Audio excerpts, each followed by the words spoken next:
Cuando ya hayamos dimensionado nuestra terciaria, el siguiente paso será dimensionar nuestra primaria. Para ello, vamos a la página línea principal y aquí debemos definir algunos valores, como la pérdida de carga permitida en la primaria, por ejemplo 10 metros. El segundo valor es la pérdida de carga del sistema de filtración.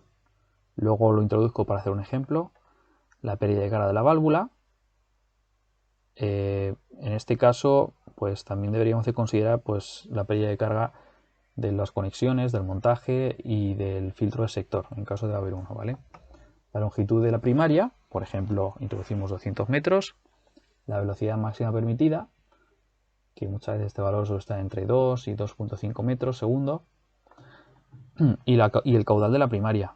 En este caso, para este valor lo he cargado automáticamente de el caudal de mi sector, pero no tiene por qué ser lo mismo, porque si nosotros estamos regando con más de un sector a la vez, pues este valor se puede editar, ¿de acuerdo?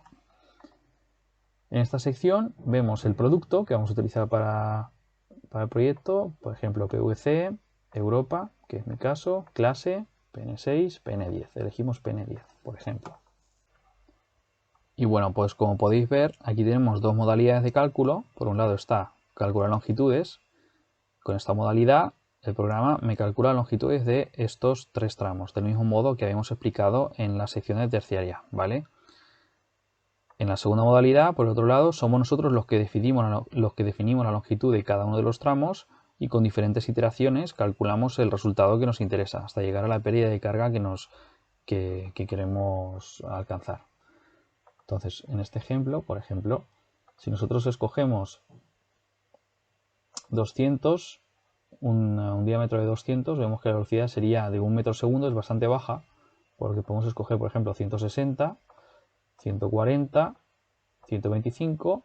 Le preguntamos al programa cuál debería ser la longitud para alcanzar 10 metros y nos indica que si los 200 metros de la primaria van a un diámetro de 125, tendríamos una velocidad de 2.6 metros segundo y una pérdida de carga de 8.5.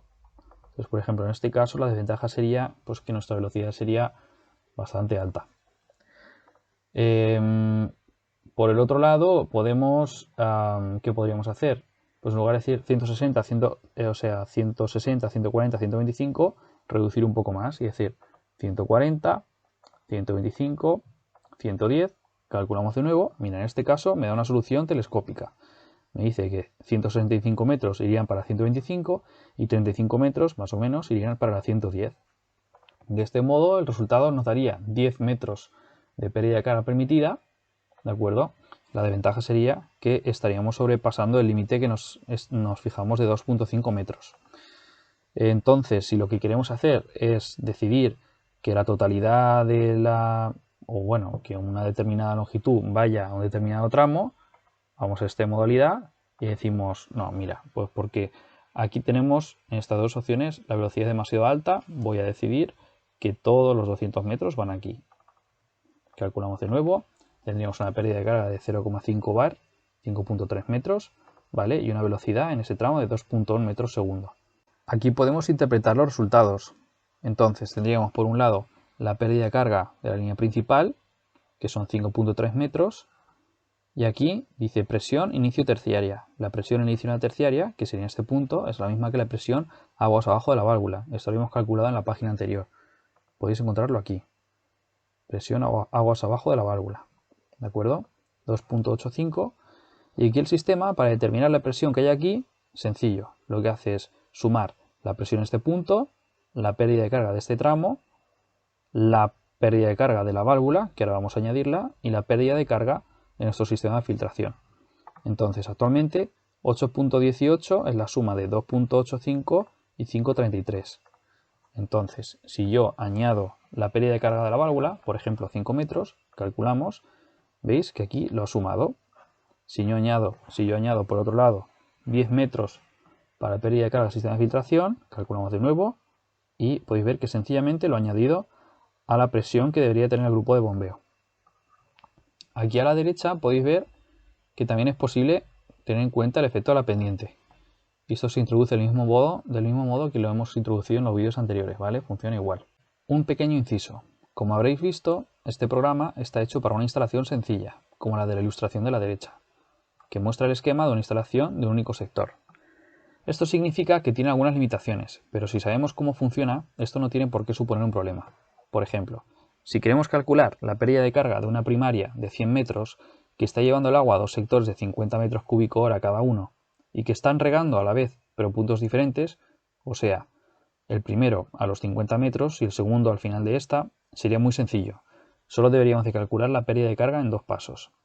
El primer paso sería el primer tramo de 50 metros con 100 metros cúbicos hora, porque es la suma de ambos caudales, y el segundo sería el segundo tramo de 50 metros con 50 metros cúbicos hora. Tan solo deberíamos de sumar ambos valores para hallar la pérdida de carga total de esta primaria de 100 metros. Hagamos un ejemplo. En este caso, elimino estos valores de aquí, introduzco una longitud de 50 metros y caudal 100 metros cúbicos hora para ese primer tramo, como hemos dicho. Entonces, vamos a elegir 125 no, porque está demasiado, ¿vale? 140, 2.1 metros segundo de velocidad es aceptable. Longitud, habíamos dicho, 50. Calculamos y nos da 1.3 metros. Vale. 1.33 metros. Luego, en el siguiente tramo, el caudal va a ser de 50. En este caso, podríamos dimensionarlo con un 110 o incluso con un 90. No, porque estaríamos en 2.6 metros segundo. Pues vamos a ir con un 110. De acuerdo. 0. Introducimos aquí 50. Calculamos de nuevo 1.28. Así que la suma total sería 2,61 metros de pérdida de carga en esa terciaria que he descrito. ¿De acuerdo? Eso es todo.